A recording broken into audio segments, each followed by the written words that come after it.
여기까지 인도해 주신 살아계신 우리 주님께 감사드리며 하나님의 사랑을 더욱 체험하고 믿음이 더욱 견고해지는 귀한 시간 되길 이 시간 소망하며 찬양으로 나아가겠습니다.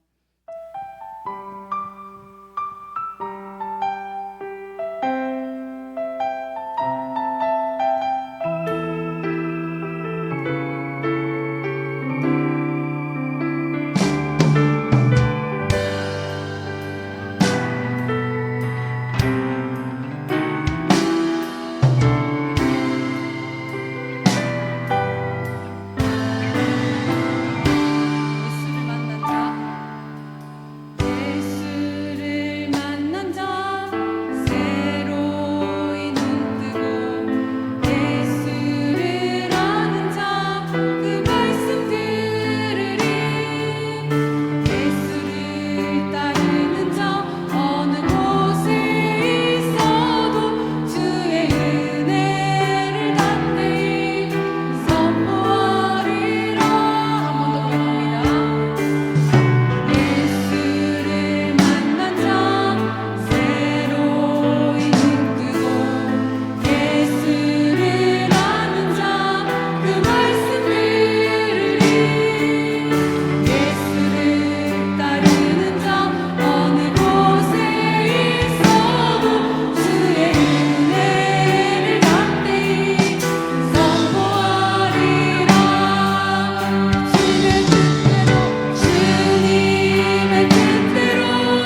우리를 지키신 하나님, 그분만을 예배하고 그분만을 사랑하고 그분이 말씀하시는 그 성공을 향하여 오늘도 달려갈 수 있는 사랑하는 주의 종들 에게 은혜 베풀어 주옵소서. 오늘 신년 특별 기도 마지막 밤 하나님께서 더욱 큰 하나님의 임재를 우리 가운데 부어주시고 하나님의 뜻과 하나님의 비전과 하나님이 우리를 향한 그 꿈을 광대하게 바라보고 나아갈 수 있는 귀한 시간 될 수 있도록, 깨닫는 시간 될 수 있도록 은혜 베풀어 주옵소서. 모든 시종 일관을 주께 맡기며 예수 그리스도 이름으로 축복하며 기도드립니다. 아멘. 오늘 우리에게 주시는 하나님의 말씀은 고린도전서 11장입니다. 고린도전서 11장 27절부터 34절까지 말씀.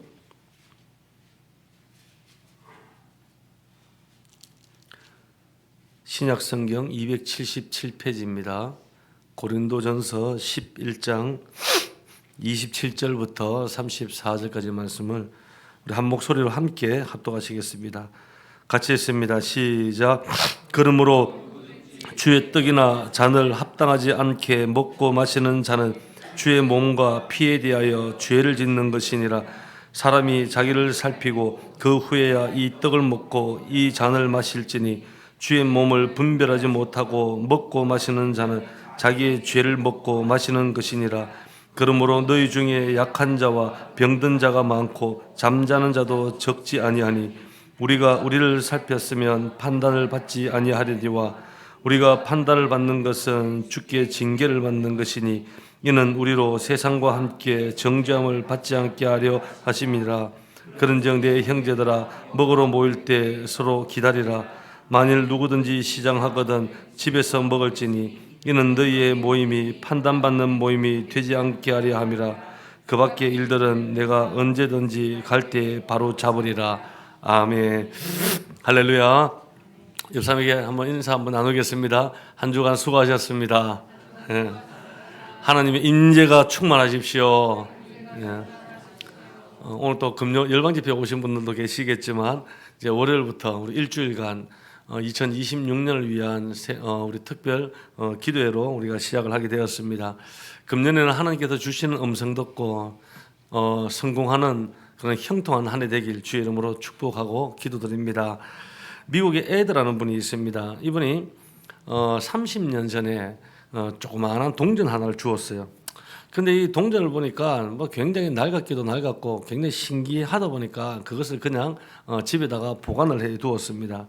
그러다가 이제 30년이 지난 후에 집을 정리하려고 하는데 여러 가지 뭐 쓸데없는 낡은 물건들이 많다 보니까 그 중에 이 동전이 보인 거예요. 그래서 이 동전 수집하는 것을 취미로 하는 친구에게 그냥 주려다가 혹시나 싶어서 이게 뭘까 궁금해서 감정을 한번 받아보았는데 이 화폐가 1950년 당시 식민지 때 우리 최초의 이 화폐였다는 겁니다. 그래서 그때 그 매매가가 얼마냐면 3억 7천만 원짜리 동전이었다고 합니다.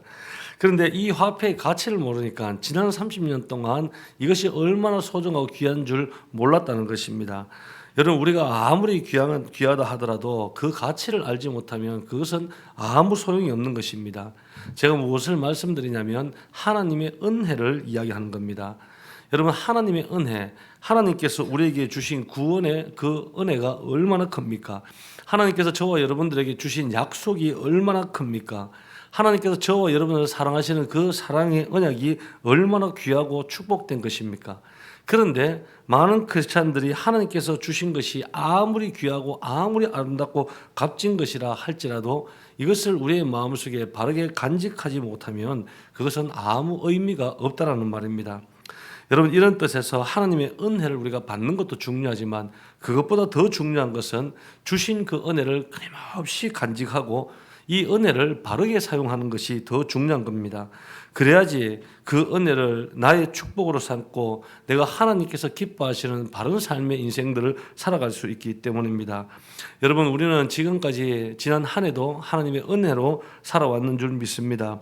하나님께서 많은 순간순간 때를 따라 돕는 은혜, 지금 우리가 살아 숨 쉴 수 있는 것도 하나님의 은혜, 이 두 손을 벌려 찬양하고 기도할 수 있는 것도 하나님의 은혜, 우리가 볼 수 있는 것도 은혜, 먹을 수 있는 것도 은혜, 모든 것이 하나님의 은혜입니다. 그런데 문제가 뭐냐면 우리는 이것을 지극히 당연하다고 여기며 살아가는 거예요. 그렇기 때문에 은혜에 합당한 삶을 살아가지 못하는 겁니다. 그래서 우리는 은혜를 저버리는 인생을 살아서는 안 됩니다. 그래서 우리가 어떻게 하면 하나님의 은혜를 사장시키지 않고 더 큰 영광을 돌리는 금년 한 해가 될까를 우리가 함께 고민하고 말씀을 보고자 합니다. 여러분, 오늘 이 말씀은 지난주 우리 금요 열방집회 말씀과 이어지는 말씀인데 주님이 주시는 이 만찬, 오늘로 이야기하면 성찬 예식을 이야기하죠. 이 만찬을 잘못 사용한 이 고린도 교회 성도들에 대한 경고의 말씀이 기록되어 있습니다. 꼭 만찬에만 우리가 국한돼서 볼 것이 아니라 우리의 예배를 중심으로 보시면 됩니다. 먼저 27절 말씀을 보면 그러므로 누구든지 주의 떡이나 잔을 합당하지 않게 먹고 마시는 자는 주의 몸과 피에 대하여 죄를 짓는 것이니라. 여기 보면 합당하지 않게, 이 말의 뜻은 이 가치에 걸맞지 않게, 그런 뜻입니다. 하나님께서 우리에게 주신 이 떡과 이 잔, 이 떡은 무엇을 이야기합니까? 예수님께서 우리를 위해서 찢겨진 그 몸을 상징하고, 잔이라는 것은 예수님께서 십자가에서 우리를 위해, 죄를 위해서 쏟아부으신 그 피를 상징하는 겁니다. 근데 이 떡과 잔은 어떤 돈으로도 값으로도 환산할 수 없는 것인데, 이 고린도 교회 성도 안에 많은 사람들이 이것을 대단히 가볍게 여기고 우습게 여긴 그런 사람들이 많이 있었다는 거예요. 그래서 떡과 잔을 나눌 때 장난도 치고 선울순도 하고 그런 마음으로 이 먹고 마시는 자들이 고린도 교회 안에 있었다는 겁니다. 여러분, 이것은 예수님을 무시하는 행동이고 하나님을 무시하는 행동이에요. 그래서 이 말씀은 이와 같은 행위를 하는 자들은 주의 피와 주의 몸에 대해서 죄를 짓는 것이다 라고 말씀이 규정을 하고 있습니다. 그 결과 30절 말씀을 보면 그러면 너희 중에 약한 자와 병든 자가 많고 잠자는 자도 적지 아니하니. 약한 자, 이거는 기력이 세서 건강이 나빠진 자를 이야기합니다. 떡을 떼고 이 잔을 마시는데 우리가 이것을 그냥 막 장난 삼아서 그냥 막 하는 사람들 중에서 갑자기 건강이 약해지기 시작하면서 실신하는 사람이 나타나는 겁니다. 그리고 떡을 먹는 가운데 질병이 찾아오기 시작하고 병 가운데 눕는 자들이 일어나기 시작했다는 거예요. 심지어는 어디까지 잠자는 자도 있었다. 이 말은 여러분 죽었다는 뜻입니다. 떡과 잔을 떼다가 장난 삼아서 떡과 잔을 떼다가 죽었다, 그런 뜻입니다. 여러분, 초대교회 왜 하나님께서 초대교회 가운데 이런 부분에서 엄격하게 다루신 줄 아십니까? 여러분들 아시다시피 아나니아와 삽비라도 그랬죠. 나는 하나님의 전 재산을 다 드렸다고 했는데 몰래 그것을 숨겨뒀다가 거짓말을 했죠. 거짓말 그거 하나 그건 뭐라고? 하나님 앞에 그래도 상당수를 헌금을 드렸는데 그것만 해도 참 귀한 일인데 그것 때문에 이 아나니아 삽비라가 그 자리에서 죽임을 당하는 것이죠. 하나님께서 초대교회에서는 특별히 엄격하게 그 일들을 다루셨어요. 왜냐하면 그때가 기독교 신앙의 형성기였기 때문입니다. 그래서 이것을 엄격하게 다루지 않으면 영적 질서가 깨지기 시작하고 교회 공동체가 다 무너질 것이기 때문에 이런 부분에 대해서는 하나님께서 굉장히 엄격하게 다루었습니다. 그래서 고린도 교회 안에 장난삼아 오늘로 이야기하면 예배를 이야기합니다. 왜냐하면 우리는 이제 어떻습니까? 1년에 보통 성찬 예식을 한 번 아니면 두 번 이상 잘 하는 장로교회는 잘 없습니다. 그런데 이때 초대교회 당시 때는 이 성례식과 떡과 잔을 떼는 것이 예배의 그 일부였어요. 항상 예배 때마다 떡과 잔을 뗐습니다. 그러니까 예배가 성찬이라는 거죠. 그래서 그 예배를 들을 때마다 떡과 잔을 그냥 함부로 장난삼아 다루고 그렇게 하다 보니까 그 가운데 쓰러지는 사람도 생기고 병든 자도 생기고 죽는 자도 나타났다는 겁니다. 여러분, 하나님께서 은혜의 잔을 주셨는데 이 은혜의 잔을 우리가 함부로 다루게 되면 이와 같은 화를 당할 수가 있다는 것입니다.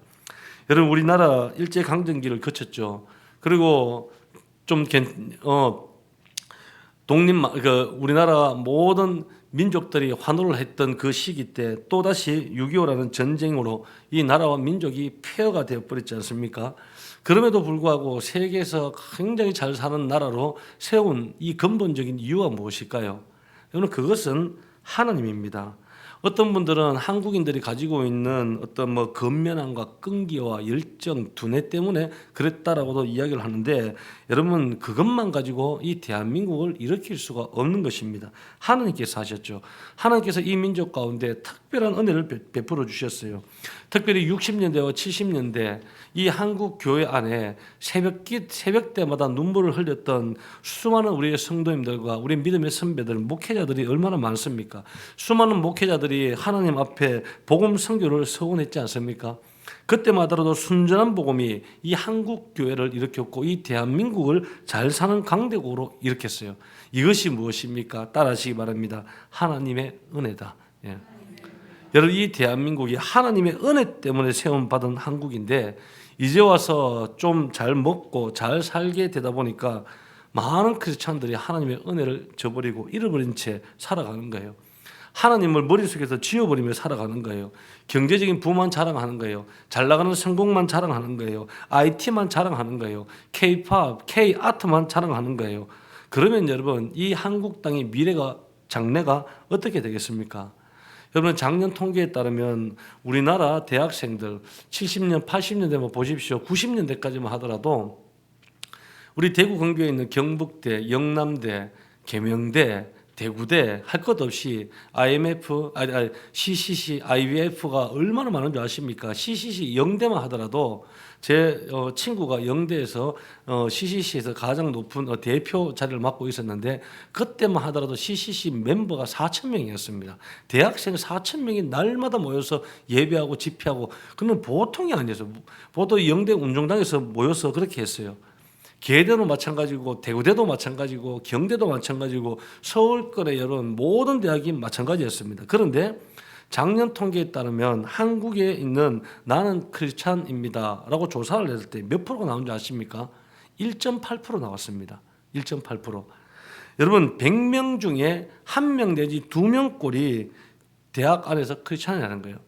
멀리서 타 지역에서 고등학교 잘 지냈다가 청소년부 다녔다가 멀리 서울을 가거나 아니면 대구 뭐 경대를 가거나 어디로만 가버리면은 하나님을 그냥 버려버리는 거예요. 그러니까 복음률이 땅에 떨어지는 거예요. 성교학적으로 여러분, 미전도 종족 국가를 규정하는 그 기준이 뭔지 아십니까?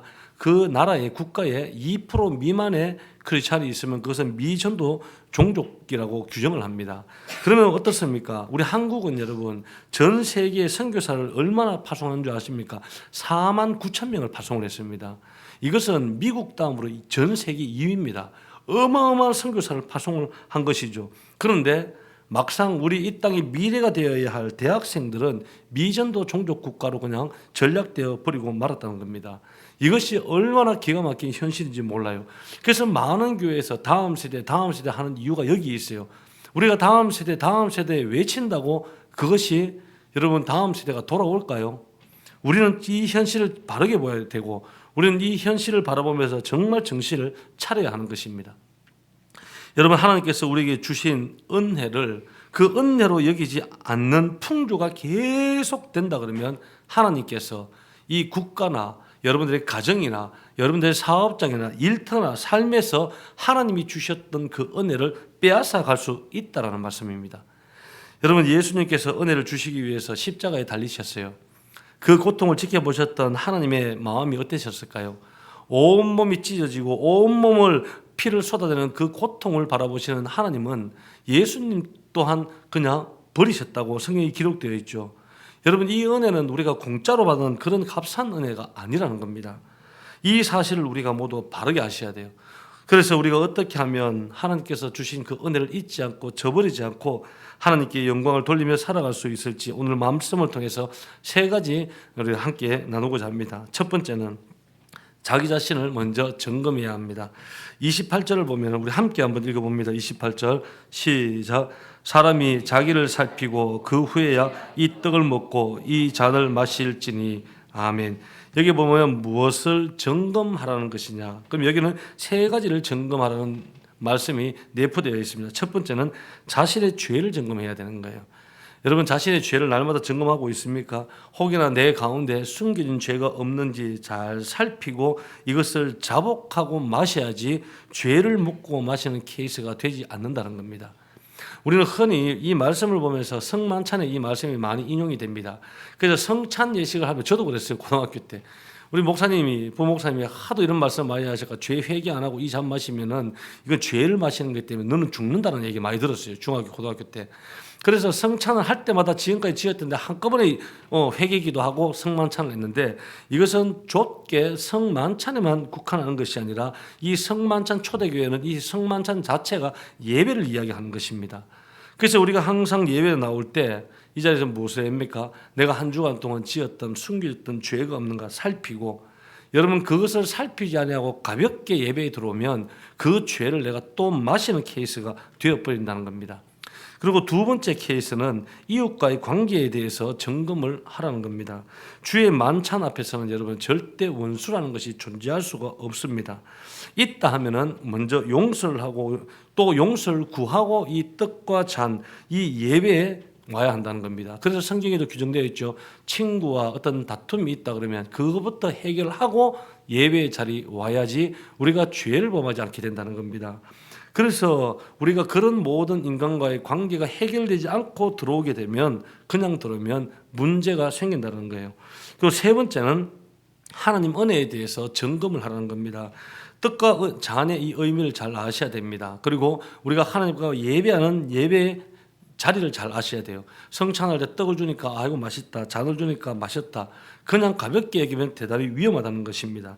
그래서 이 떡과 잔이 내 가슴에 와 닿는 것이 달라야 한다는 거죠. 그래서 여러분 이것은 하나의 예배도 마찬가지라는 겁니다. 우리가 주 앞에 나와서 예배 드릴 때 아무 생각 없이 근데 주일날이니까 11시 됐으니까 와서 앉아서 그냥 막 예배 시간에 꾸벅꾸벅 많이 졸아요. 주일 일부 예배를 보면은 여기 1열, 2열, 3열 내년도에 이제 이번 주에 이제 임직식을 할 때인데 반장을 한번 선출할까 싶습니다. 무슨 반장은 1열에서 제일 많이 조는 반장, 2열에서 제일 많이 조는 반장, 3열에서 제일 많이 조는 반장. 여러분 예배 시간 꼭 있습니다. 1열에도 특별히 많이 조는 반장이 있어요. 2열에도 있고 3열에도 있어요. 여러분 우리가 예배 드리다가 그냥 계속 조는 거예요. 졸다 보면은 그 조는 심령 위에 하나님의 성령의 은혜가 과연 임할 수 있을까요? 있을까요, 여러분? 그 임한다고 하면 한번 저한테 이야기 한번 해보십시오. 절대로 여러분 임할 수가 없는 거예요. 우리가 하나님의 예배 전에 나올 때는 먼저 나를 점검하셔야 돼요. 그래서 항상 찬 예배하기 5분 전에 나오셔서 기도로서 준비하라 하는 이유가 여기 있는 거예요. 나를 점검하라는 거예요. 예배 시간 앞두고 찬양 시간 앞두고 자꾸 수다 떨고 잡담하고 유튜브 보고 그러시면 안 됩니다. 따라하십시오. 옆 사람에게 이야기하십시오. 그러시면 안 됩니다. 네. 그러시면 안 돼요. 여러분 예배에 오면은 나를 먼저 점검하고 예수님이 오늘 어떤 분인가를 먼저 보고 하나님께 합당한 영광을 돌리고 가야 되는 거예요. 그렇게 갈 때 그 예배가 값진 예배가 되는 것이고, 예배에 실패하면 인생의 모든 것이 실패한다는 말이 있고, 예배에 성공하면 모든 것이 성공이라는 말이 있어요. 여러분 인생의 성공의 비결은 예배에 있습니다. 예배에 딴 생각하고 잡다한 생각하고 뭐 다른 생각하고, 여러분 예배는 오로지 하나님 한 분을 묵상하고 나를 돌이켜 보는 시간입니다. 그래서 예배에 성공하셔야 돼요. 우리가 뭐 여기 우리 청년들도 있지만 남자친구나 뭐 남 만나러 갈 때 그냥 뭐 자다가 일어나가 눈곱 낀 상태에서 양치도 안 하고 화장도 안 하고 모자만 덮어 쓰고 그렇게 첫사랑을 만나러 가는 분 있습니까? 없어요. 남자친구를 만나러 가더라도 깔끔하게 화장도 하고 씻고 깨끗하게 향수도 뿌리고 그렇게 가는 거예요. 여러분 심지어는 우리 자매들은 형제들은 카페 갈 때는 어떻게 갑니까? 추리닝에 슬리퍼 들려 끌고 그냥 머리 뭐 이만큼 올라가 가서 카페 분위기 잡는다고 그런 분이 있습니까? 아무도 없어요, 여러분. 심지어는 카페 갈 때도 여러분 대충 해가 안 갑니다. 거기서 사진 찍고 하려면은 예쁘게 꾸미고 가는데, 우리 하나님이 그 남자친구만큼도 뭐하고 못하고 우리 하나님이 예배당이 이 카페보다도 못하는 그런 마음으로 살아가는 성도들이 많이 있다는 것입니다. 그렇게 하게 되면 오늘 성경에 보면 화가 임한다는 거예요. 화가. 여러분 우리 자신을 점검해 보셔야 됩니다. 은혜를 솟지 않으려면 먼저 남을 보기 전에 나 자신을 먼저 점검하셔야 됩니다. 그리고 두 번째는 하나님께서 경고하실 때 귀를 기울여야 됩니다. 여러분 주의 만찬 예배가 잘못되었을 때 우리가 가운데 일어나는 세 가지가 있습니다. 첫 번째 31절 말씀 함께 읽습니다. 시작. 우리를 살폈으면 판단을 받지 아니하려니와 아멘. 살폈으면, 여기 보면 살폈다라는 오늘 원문의 그 원어 헬라어가 디아크리너라는 단어입니다. 이것은 무슨 뜻이냐면 판단했다, 그런 뜻입니다. 이것을 풀으면 이 말입니다. 남을 판단하기 전에 먼저 나를 판단해라, 그런 뜻이에요. 여러분, 우리는 남을 쉽게 많이 판단합니다. 그런데 정작 본인 자신 스스로 판단하지 못하는 경우가 많습니다.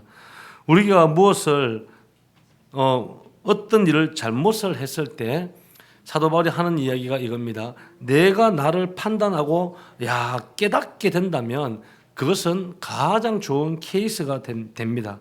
그런데 여기서 만약에 자기 스스로를 판단하지 않고 그 하나님께서 주시는 메시지도 깨닫지 못하게 된다면 32절의 결과가 나옵니다. 32절 시작.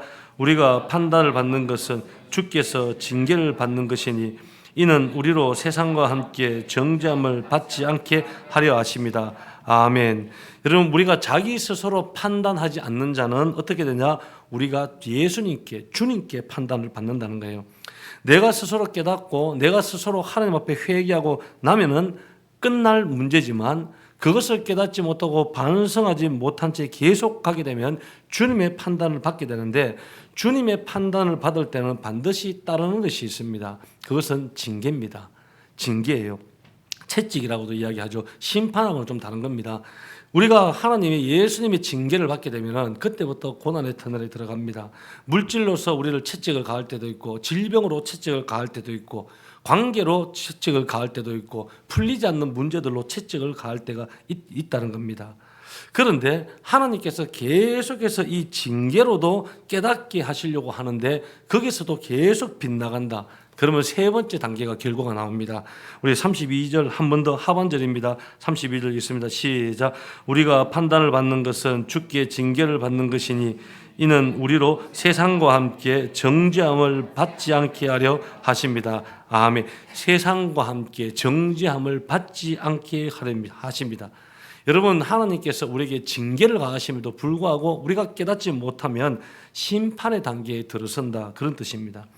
여러분, 이 심판의 단계에 들어서면 이제는 더 이상 방법이 없다는 거예요. 그래서 여러분, 우리가 설교를 듣든지, 오늘 예배 가운데 설교를 듣든지, 또 기도를 하든지, 또 찬양 가운데 가든지 마음을 여셔야 됩니다. 영적 길을 여셔야 돼요. 왜냐? 하나님께서 이 예배의 시간을 통해서 스스로를 깨닫게 해주는 시간이기 때문입니다. 여러분, 이때 우리가 돌이키면 가장 좋습니다. 그게 안 되면 하나님께서 내 삶의 채찍으로 가게 됩니다. 그런데 거기까지는 아직 희망 있고 감사한 거예요. 왜냐하면 사랑하지 않으면 하나님의 채찍도 가지 않거든요. 그럼에도 불구하고 우리가 깨닫지 못하고 하나님을 계속 벗어나게 되면 그때부터는 성경에 뭐라고 나오는지 아십니까? 하나님의 내 버려두심입니다. 네 마음대로 살아봐라. 여러분, 그때의 인생은 여러분 심판입니다. 세상과 함께 심판을 받게 되는 거예요. 여러분, 내가 살아가는데 뭐 채찍도 없고 하나님의 간섭도 없고 죄를 지어도 어떤 현상도 일어나지 않고 프리하다, 이제 놀고 즐기고 마시고 행복하게 지내보자. 여러분, 크리스찬에게 있어서는 그것은 가장 위험한 신호라는 것입니다. 그래서 여러분, 하나님께서 우리를 깨닫게 하실 때 은혜 앞에 나를 결단해야 하셔야 됩니다. 그래서 기도할 수 있을 때 우리가 기도해야 되고, 내가 찬양하고 있을 때 우리가 찬양해야 되는 거예요. 언젠가는 기도하고 싶어도 기도하지 못할 때가 올 수 있어요. 성경을 읽고 싶어도 내가 성경을 읽지 못할 때가 있을 수도 있다는 거예요. 내가 예배를 드리고 싶어도 예배를 드리지 못할 순간이 올 수도 있고, 내가 봉사를 하고 내가 선교를 하고 싶어도 하지 못하는 순간이 올 수도 있다는 겁니다. 그래서 우리는 주어지는 이 순간 최선을 다해서 찬양하고 예배하고 봉사하고 선교하고 하셔야 되는 겁니다. 여러분, 우리 삶은 하나님께 드릴 기회가 항상 있는 것이 아니에요. 항상 있는 것이 아니에요. 드릴 수 있을 때 드리는 저와 여러분 되길 주의 이름으로 기도합니다. 마지막 세 번째는 하나님 앞에 바른 자세를 가져야 한다는 겁니다. 우리 33절 말씀 함께 있습니다. 시작. 그런즉 내 형제들아, 먹으러 모일 때 서로 기다리라. 아멘. 먹으러 모일 때 서로 기다리라. 저는 잘 못 기다리는 편입니다. 이 말씀 보고 좀 회개를 해야 되는데 여러분 이 말의 의미를 우리가 잘 보셔야 됩니다. 먹으러 모일 때 초대교회는 예배를 드릴 때 오늘날은 지금 이제 한 2000년이 지났기 때문에 2000년 중세를 거치고 근대를 거치고 현대 예배까지 오기 시작하면서 예배나 모든 어떤 예배 의식들이 잘 만들어져 있습니다. 그런데 초대교회 때는 그렇지 못했어요. 그래서 항상 그때는 예찬 성만찬을 이야기합니다. 예찬을 나누고 말씀을 나누고 기도를 하고 항상 끝에 만찬을 함께 나누었어요. 그러니까 예배 시간 안에 테이블이 있고 음식 만찬들이 다 있습니다. 그래서 오늘 이 말은 기다리라 이 말은 예배 가운데 우리가 양보하고 용납하고 참고 배려해라 그런 뜻입니다. 일반적으로 그때 당시도 그런 사람들이 많았던 것 같아요. 이제 뭐 예배 시간처럼 우리가 11시 예배입니다. 막 뭐 송령이 있고 그런 어떤 예배 형태가 없는 시기였기 때문에 이 먼저 만찬부터 하고 예찬을 하게 되는데 그 가운데는 부자도 있고 그다음에 건물주도 있고 잘 사는 사람도 있어요. 그런 사람들은 어떻습니까? 할 일이 없고 시간이 남으니까 주인이니까 그냥 자유롭게 오는 거예요. 그런데 하루 종일 종도 있고 노예도 있고 일을 많이 하는 사람들이 있어요. 이런 사람이 일을 마치고 와야 되니까 그 마지막 사람이 올 때까지 이 주인 되는 사람들이 기다리지를 못하는 거예요. 그러니까 먼저 먹는 그런 케이스들이 있었다는 거예요. 그러니까 먼저 먹고 나니까 뒤에 오는 사람들은 먹을 것도 없고 서운하기도 하고 이런 먹는 문제가 많이 있다는 것입니다. 그래서 하나님의 정말 은혜를 받은 사람이라면 먼저 양보해라 그런 뜻입니다. 나도 비록 배가 고프지만 다른 사람이 와서 함께 이 음식을 나누면서 교제할 수 있도록 기다리라 이 말입니다. 은혜 받은 자들의 모습은 먼저 참으라는 거예요. 먼저 용납하라는 거예요. 먼저 배려하라는 것입니다. 나의 권리를 주장하기보다 형제가 말하는 권리를 먼저 세워주고 존중하는 자가 되라는 말씀입니다. 나의 배부름보다 하나님의 영광이 더 중요하게 여기는 은혜 받은 사람들의 모습이라는 거죠. 그래서 34절 말씀을 보면 마지막으로 함께 읽습니다. 시작.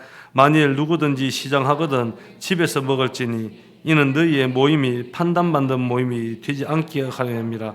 그 밖의 일들은 내가 언제든지 갈 때 바로 잡으리라. 아멘.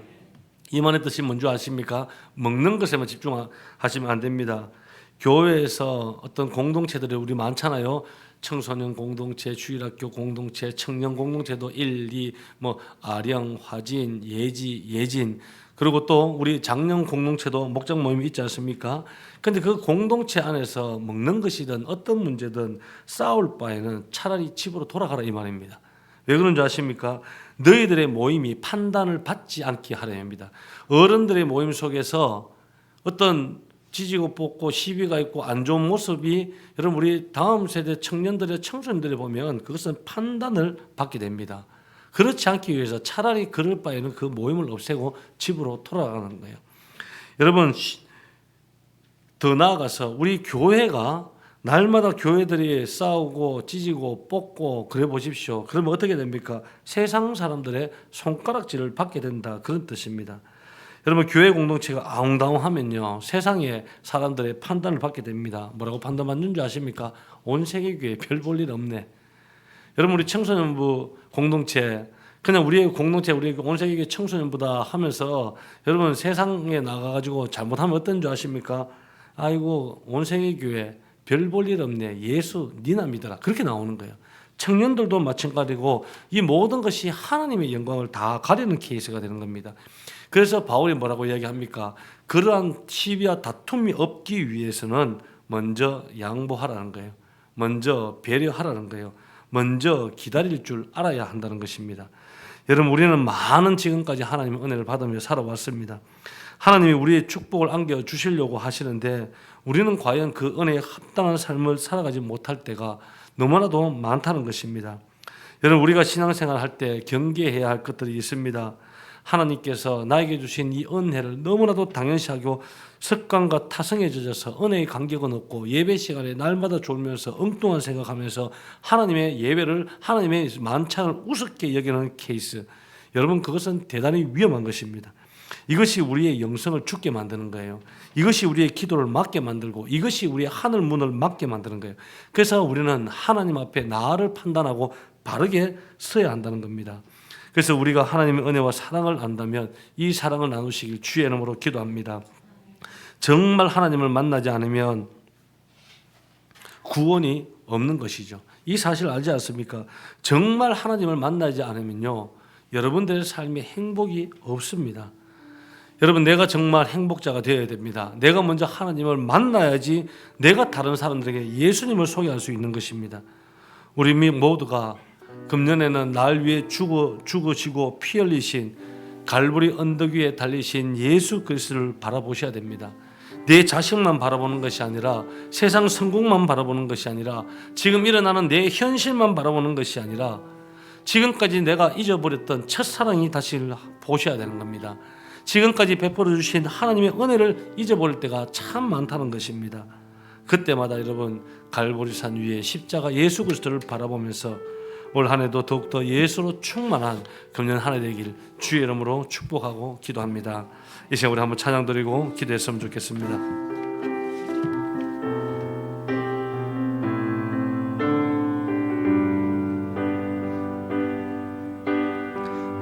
무명이어도 공허하지 않는 것은 예수 안에 난 만족함이라.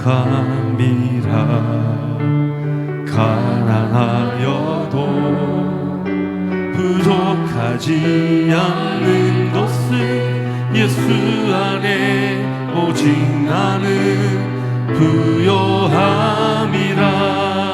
고난 중에도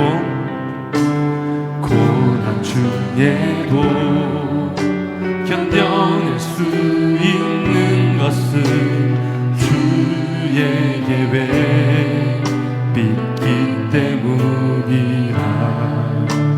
실패하여도 일어설 수 있는 것은 예수 안에 오직 나는 승리함이라. 난 예수로 충만하네. 난 예수로 충만하네. 난 예수로 충만하네. 영원한 왕 내 안에 살아계시네. 내 몸이 약해도 낙심하지 않은 것은 예수 안에 난 완전함이라. 화려한 세상 부럽지 않은 것은 난 예수로 충만함이라. 난 예수로 충만하네. 세상 모든 것들도 부럽지 않네. 난 예수로 충만하네. 영원한 왕 내 안에 살아계. 난 예수로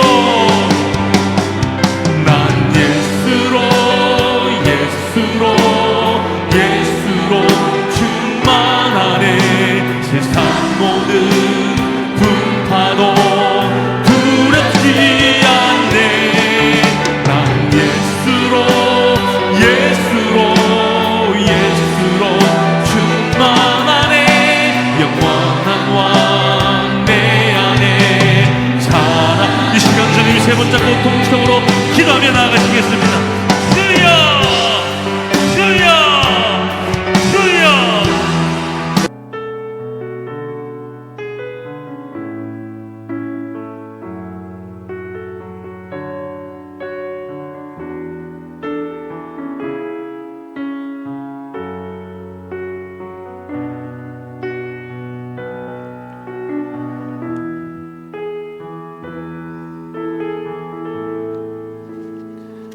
잃어버렸던 첫사랑을 다시금 회복되어질 수 있도록 주의 성령께서 우리 가슴 속에 임재하여 주옵소서.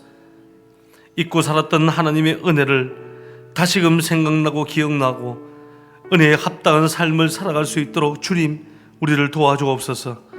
어려울 때마다 힘들 때마다 주변 사람들을 원망하고 불평하고 한탄하고 탓했던 우리의 심령이 이제는 갈보리 십자가상에 있는 예수 그리스도를 바라봄으로 말미암아 주님의 제단불 붙잡고 기도하는 우리 영혼 되게 하여 주옵소서. 그로 말미암아 2026년은 다르게 신앙생활하게 하시고 2026년은 다르게 살아가게 하시고 2026년은 하나님께서 제시해 주신 약속과 그 비전과 꿈을 바라보며 표대를 향하여 달려갈 수 있는 한 해 되어서 주께서 임재하여 주시고 하나님께서 임재하시면 하늘의 문이 열립니다. 하늘의 문이 열리면 하나님의 응답 또한 열어지는 것이오니 모든 응답받는 귀한 한 해 될 수 있도록 주여 봉대되어 주옵소서. 함께 기도하는 사랑하는 모든 성도들과 그들의 삶의 터전과 가정과 직장과 또한 우리 자녀들과 기도의 모든 제목 가운데 하나님께서 응답하시고 평강과 은혜로 주께서 더하여 주시옵소서. 모든 영광을 주께 올려드리며 예수 그리스도 이름으로 축복하며 기도드립니다. 아멘. 이제는 우리 구주 예수 그리스도의 은혜와 하나님의 지극하신 사랑하심과 성령님의 교통하심이 오늘 신년 특별기도에 참여한 사랑하는 모든 성도들과 그들의 가정과 자녀와 부모 형제와 이웃들과 친척들과 온 세계 교회와 이 나라와 민족 가운데 이제로부터 영원토록 함께 있을지어다. 아멘.